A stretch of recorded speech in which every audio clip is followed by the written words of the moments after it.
lamentablemente tenemos un sector de oposición que su ego es demasiado grande y que siguen teniendo ese sentimiento mesiánico de que si no es conmigo no hay solución. Vemos unos candidatos por allá que se van con el extremismo y simplemente siguen hablándole a su grupo, dejando atrás un montón de gente.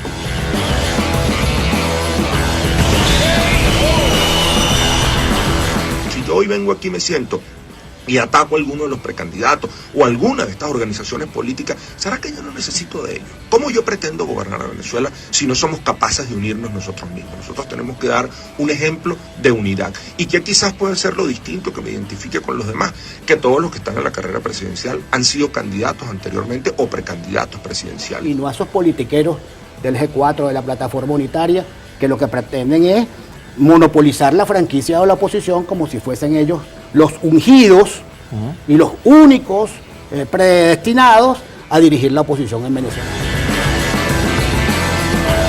La unidad no puede ser tampoco, Eduardo, un fetiche en que si no hay unidad no hay nada. No, yo creo que es importante, obviamente es importante todavía la unidad como tal.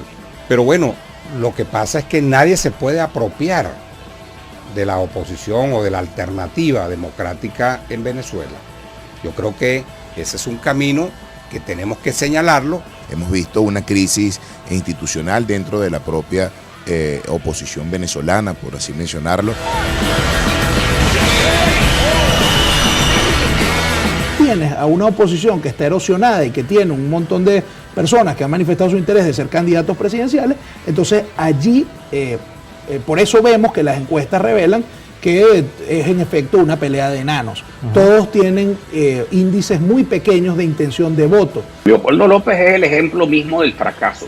Es decir, quien le preguntes en Venezuela sobre Leopoldo López va a decir exactamente lo mismo que nosotros. Es decir, nosotros no vamos a seguir cometiendo los mismos errores que ha cometido Leopoldo López, incluso con aquel desastre del 30 de abril, que ayer se cumplieron otro año más de ese desastre que atornilló a Maduro en Miraflores. Yo la verdad es que nosotros vamos a hacer las cosas muy diferentes a esa oposición atolondrada.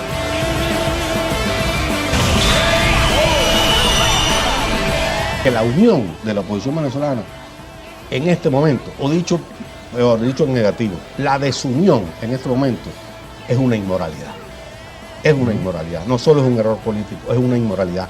Yo quiero recordarle a las personas que están en puestos de poder y a los que quieren estarlo, yo quiero recordarles que tienen, además de una dimensión política, administrativa, faccional, tienen una responsabilidad colectiva de carácter pedagógico. Cuando tú tienes acceso a un micrófono, cuando tienes acceso a una cámara, y más aún cuando lo tienes gracias a una posición de poder, tú te transformas en un referente. Tú te transformas en un elemento que hace modelaje. Entonces es muy grave que exista un sujeto que, como Paracaíma pensara que ese tipo de discurso y ese tipo de conducta, bueno, no solamente era lícita, sino que además era extremadamente ventajosa. Es muy grave. Esos factores no quieren ganar la elección, lo que quieren es desplazar al G4. O sea, agarrarse ¿Pero el coro. qué le sirve desplazar al G4? Tienes el G4 4 años ejerciendo el control de la oposición, ejerciendo el control de Monómero. Y todo el realero que agarró esa gente. Y todo el realero que manejaron, y así no pudieron salir de Maduro. Pero son ricos. ¿Qué importa que el país se vuelva a... pero es que el objetivo es ser rico. No puede ser que tú premies a quienes nos llevaron a la Plaza Altamira, al paro petrolero, al golpe del 30 de abril, a la operación Gedeón, a lo que significó la enorme corrupción del interinato.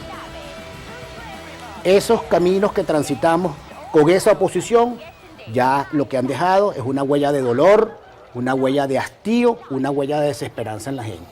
Es la hora de que emerja un nuevo liderazgo